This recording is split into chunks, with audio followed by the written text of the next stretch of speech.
ବାସୁଦେବପୁର ଥାନା ଇରମ ସେବା ସମବାୟ ସମିତିରେ ଗତ ମାସ 12 ତାରିଖରେ ଚୋରା ସାର ଚାଲାଣ ହେଉଥିବା ବେଳେ କେତେକ କମିଟି ସଦସ୍ୟ ସାର ଭର୍ତ୍ତି ଗାଡ଼ିକୁ ଅଟକ କରିଥିଲେ।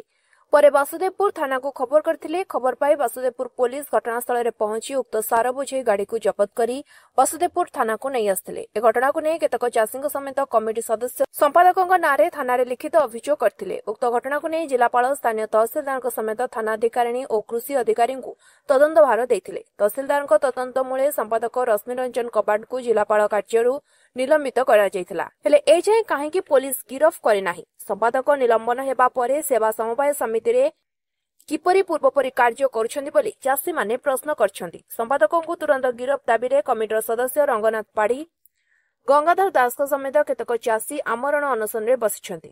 ଯେତେ ପର୍ଯ୍ୟନ୍ତ ଗିରଫ ନ ହୋଇଛନ୍ତି ସେତେଦିନ ପର୍ଯ୍ୟନ୍ତ ଅନଶନରେ ବସି ରହିବେ ବୋଲି କହିଛନ୍ତି କମିଟି ସଦସ୍ୟ। ଆଜ୍ଞା, ସେପ୍ଟେମ୍ବର 12 जो यूरिया सार चोरा चालाण होता ता आज को दीर्घ 1.5 मास हो गला।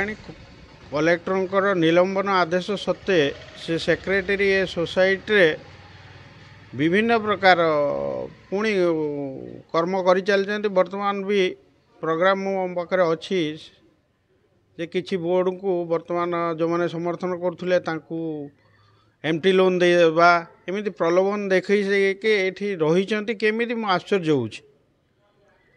कलेक्टर निलंबन आदेश पर ये जो प्रभाव पड़ुची जे सोसाइटी सेक्रेटरी से ता सीट रे बसिया फल जो प्रभाव पड़ुची मैंने लोक मैंने आईन कानून भावुं जे आम आईन कानून आउ कि ना।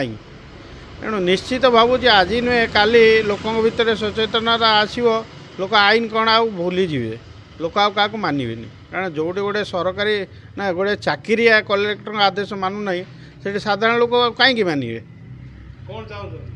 मु चाहूँगी माने जो भली पनिशमेंट हवा कथा गोटे एत बड़ सार चोर पर्दाफाश हो जो भाया पनिशमेंट हवा कथा कलेक्टर जो डिसिप्लिनरी आउ क्रिमिनाल एक्शन सेटा हवा दरकार।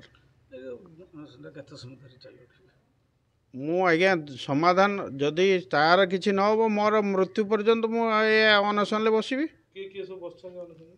मो सहित 3 जन बोर्ड मेंबर अच्छा अन्य चाषी मैंने भी अच्छा। ବାସୁଦେବପୁର ମଧୁସ୍ମିତା ପଲ୍ଲାଙ୍କ ରିପୋର୍ଟ, ସ୍ୱତନ୍ତ୍ର ଓଡ଼ିଶା ଲାଇଭ୍।